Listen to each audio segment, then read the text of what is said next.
लाल जी की बेटी राघव की शादी की बात जगह जगह चल रही थी, लेकिन किशोरी लाल जी को कोई लड़की पसंद ही नहीं आती थी। और उसकी एक ही वजह थी, किशोरी लाल जी का लालची होना। उनको लड़की वालों से मोटा दहेज चाहिए था और इसी चक्कर में एक दिन वो एक बहुत पैसे वाले के घर अपने बेटे का रिश्ता लेकर पहुंचे। उस आदमी का नाम था ओम प्रकाश। देखिए किशोरी लाल जी, मेरी एक ही बेटी है और मेरी सारी संपत्ति जायदाद सब कुछ मेरी बेटी नैना का ही है। पापा, नाम से लगता है बहुत खूबसूरत होगी। कितना अच्छा नाम है ना, नैना। हाँ वैसे बात तो सही है आपकी। अब इतना पैसा है, जमीन जायदाद है, इकलौती बेटी, आप भी क्या करेंगे, सब कुछ उसे ही देंगे ना। बिल्कुल ठीक पहचाना आपने। बस बेटी की शादी और सारी जायदाद उसके नाम। पापा, बिना दे के हाँ कर दीजिए ना, इतना अच्छा रिश्ता फिर कहाँ मिलेगा, माला माल हो जाएंगे हम। मैं अपनी बेटी को बुलाता हूँ। अरे नहीं नहीं नहीं नहीं, आपकी बेटी का नाम नैना है, सुनकर ही लगता है बहुत सुंदर होगी।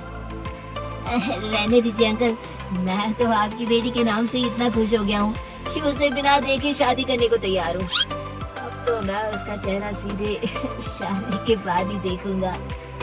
और इस तरह राघव नैना का चेहरा नहीं देखता और उससे शादी कर लेता है। शादी के बाद अपने सुहाग रात पर जब राघव नैना का घूंघट उठाकर देखता है तो नैना की आंखें बंद थी।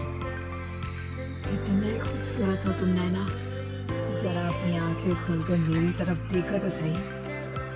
नहीं, मुझे शर्म आती है। अरे मैंने तुम्हें शादी से पहले भी नहीं देखा, और अब अगर तुम आंखें खोलकर मुझे देखोगी भी नहीं तो मुझे अच्छा कैसे लगेगा।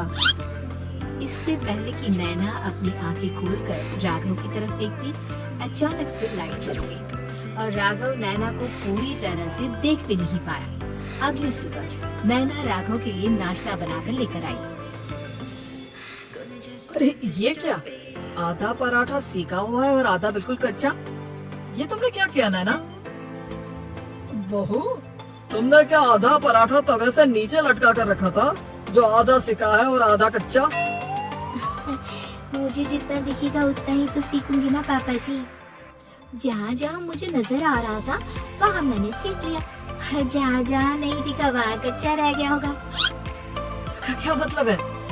ये कैसा मजाक कर रही है तुम? अरे बहू, तुमने इतना लंबा घूंघट क्यों लगाया हुआ है? देखो, हमारे घर में बहुओं को बेटी की तरह रखा जाता है, और फिर तुम तो इतना सारा माल लेकर आई हो। देखो, ये घूंघट डाल कर रखने की कोई जरूरत नहीं है। हाँ नैना, पापा जी ठीक कह रहा है, तुम तो आराम से रहो, अपना ही घर समझो। नैना अचानक से अपना घूंघट उठा लेती है। अरे ये क्या पापा, नैना की तो एक आंख फूटी हुई है।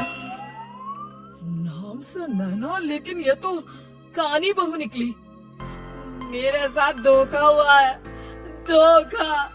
बिना दिखाए अपनी कहानी लड़की मेरे संग ब्याह दी। मुझे कहानी भी नहीं चाहिए। मुझे अभी ओम प्रकाश जी से बात करनी पड़ेगी।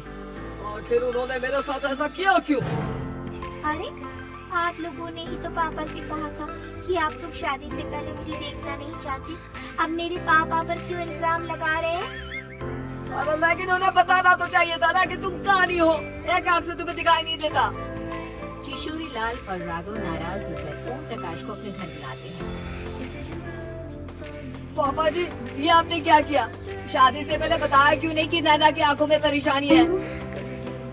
अरे आप ही ने तो लड़की देखने से मना कर दिया था। और लेकिन आप बता तो सकते थे। आपको तो हमारी बेटी की प्रॉपर्टी चाहिए थी, वो भी पूरी की पूरी। अब क्या हुआ अगर उसे आधा दिखाई देता है? प्रॉपर्टी तो आपको पूरी मिल गई ना। ये क्या बात हुई? मेरी शादी प्रॉपर्टी से नहीं, आपकी बेटी से हुई है। अब ये तो पहले सोचना चाहिए था, तब तो मेरी प्रॉपर्टी देखकर तुम्हारी जुबान लप-लपा रही थी। लेकिन मैं कानी लड़की को अपनी बीवी बनाकर नहीं रख सकता। पापा कुछ करिए ना आप। देखिए ओम प्रकाश जी, आप हमारे साथ ऐसा नहीं कर सकते। और तुम देखो, अगर तुमने मेरी बेटी से शादी तोड़ी ना तो जो भी प्रॉपर्टी मैंने तुम्हें दी है वो तो पूरी की पूरी वापस ले ही लूंगा और आधी प्रॉपर्टी तुम्हारी भी लूंगा। अरे मेरी आधी प्रॉपर्टी भला क्यों लेंगे आप? इसलिए क्योंकि मेरी बेटी को आधा नजर आता है और उसकी नजर अभी तक तुम्हारी आधी जायदाद पर ही पड़ी है। अब तुम उसे घर से निकालोगे तो कुछ तो लेकर जाएगी ना। और अगर हम आपकी बेटी को अपने घर की बहू बना कर रखे तो तुम्हारी पूरी प्रॉपर्टी तुम्हारी ही रहेगी और जो मैंने तुम्हें दिया है ना उसमें से बस मैं आधा लेकर जाऊंगा। अरे लेकिन अब आप अपनी दी हुई प्रॉपर्टी में से आधी वापस क्यों लेकर जाएंगे? अगर मैं आपकी बेटी को अपनी पत्नी बनाकर रखने को तैयार हूँ तो? इसलिए ताकि भविष्य में अगर तुम मेरी बेटी को धोखा दो तो उसके पास कुछ तो रहे जो पति का हो। वैसे मेरे पास तो बहुत कुछ है लेकिन अपने पति की कोई निशानी तो उसके पास होनी चाहिए ना। अब अगर तुमने मेरी बेटी को कहानी कहा तो तुम्हें प्रॉपर्टी भी कहानी ही मिलेगी, पूरी नहीं। जमाए राजा। किशोरी लाल और राघव समझ चुके थे कि वो पूरी तरह फंस चुके हैं और अब उनके पास वहाँ से निकलने का कोई चारा नहीं है। अब समझ में आया ना, लालच बुरी बला होती है। एक तो तुम्हें प्रॉपर्टी मिली, ऊपर से बिल भी मिला, उस पे तुम्हें नखरे भी दिखानी है। आए भाई, चुपचाप बैठो तुम। कुछ दिनों के बाद नैना राघव की कार लेकर बाजार घूमने निकली और जब कार लेकर वापस आई, ये क्या? एक तरफ से मेरी गाड़ी पूरी खराब हो चुकी है। लगता है तुमने मेरी गाड़ी को किसी दूसरी गाड़ी के साथ एक्सीडेंट किया है। अरे कितना बड़ा नुकसान कर दिया तुमने बहू। क्या है ना पापा जी, मुझे एक आंख से दिखाई नहीं दे रहा था, सामने से गाड़ी आ रही थी, मुझे तो सिर्फ आधा ही दिखाई दिया और वो गाड़ी मेरी कार से रगड़ते हुए निकल गई। अब मैं क्या करूं बताओ?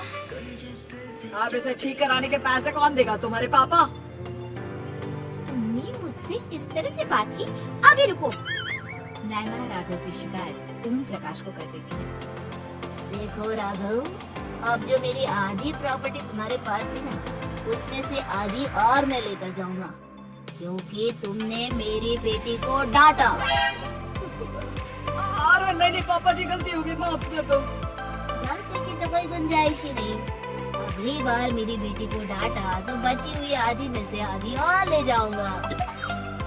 लालच के चक्कर में हम दोनों ने बहुत बड़ी गलती कर दी बेटा। एक तो तुम्हें काली बहू मिली और ऊपर से जो माल मिला वो भी काला।